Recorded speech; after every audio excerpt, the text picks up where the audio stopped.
এই অংশটুকু যুবক যুবতীরা খুব ভালো করে শুনেন। দিনী বোন যাদের বয়স হায়েজ হয়ে গেছে, যাদের হায়েজ হয়েছে এখান থেকে শুরু করে সবাই, যারা বালেগ হয়েছে আমরা ছেলেরা, সবাই ভালো করে কথাটা শুনেন।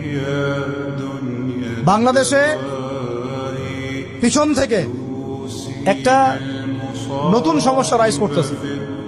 সমস্যাটা হচ্ছে, এমনিতেই আমাদের ছেলে মেয়েদের মধ্যে হারাম সম্পর্ক ছিল। এর স্কুলে কলেজে বিশ্ববিদ্যালয়ে যাচ্ছে, ফ্রি মিক্সিংয়ে পড়াশোনা করছে, বাসায় পর্ন দেখছে, ওখানে গিয়ে মেয়ের সাথে হারাম সম্পর্ক হচ্ছে, তারপরে প্রেমের সম্পর্কের নামে জেনা হয়ে যাচ্ছে, জেনা হওয়ার পরে ছেঁকা খেয়ে মাদক, তারপরে গান বাজনা বাদ্যযন্ত্র ইত্যাদি ইত্যাদি, জীবনটা শেষ। এদিকে ওই ব্যভিচারী মেয়েরা কারো কারো ঘরে যাচ্ছে, তারা আমাকে বলতে দেন, ব্যভিচারী মেয়েরা কারো কারো ঘরে যাচ্ছে, ওদেরকে নিয়ে আপনারা আবার সংসার করতেছে। এই হচ্ছে না সিচুয়েশন। একজনের 5টা গার্লফ্রেন্ড, একজনের 4টা গার্লফ্রেন্ড, আরেকজনের 3টা বয়ফ্রেন্ড, 4টা বয়ফ্রেন্ড। এই ধাপগুলো পার হয়ে হয়ে এরা সংসারের জীবনে আসতেছে, যখন বয়স হয়ে যাচ্ছে 25-30।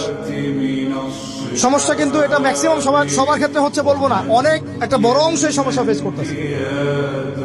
এর মধ্যে এই ফ্রি মিক্সিং এর মধ্যে শুরু হয়েছে নতুন একটা জিনিস, যে ভালোবাসার আবার লিঙ্গ কি, ভালোবাসার আবার এখানেই শুরু হয়েছে ছেলে ছেলে জেনা করা, মেয়ে মেয়ে জেনা করা, ছেলে ছেলে জেনা করা, আর কি বললাম বলেন, মেয়ে মেয়ে জেনা করা। নাউজুবিল্লাহ।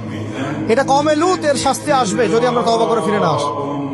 এর উপরে এখন শুরু হয়েছে ভালোবাসার আবার ধর্ম কি, ভালোবাসার আবার, আমার সাথে বলেন কি বললাম, ভালোবাসার আবার, এদিকে মনোযোগ দেন, ভালোবাসার আবার কি, ভালোবাসার আবার কি।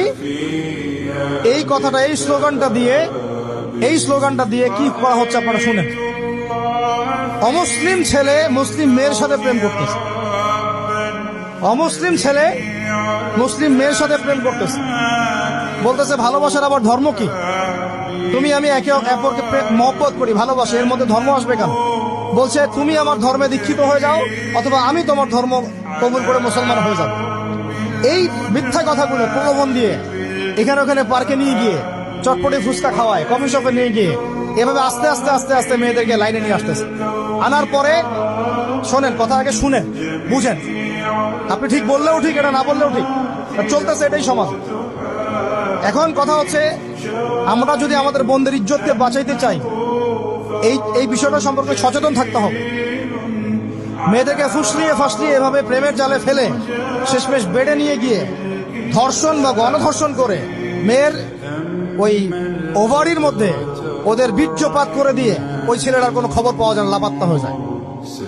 কোনো কোনো ক্ষেত্রে টাকার বিনিময়ে মেয়েদেরকে পাচার করারও অভিযোগ পাওয়া গেছে। এবং এই কাজটার নাম তারা সংঘবদ্ধভাবে দিয়েছে, এর নাম নাকি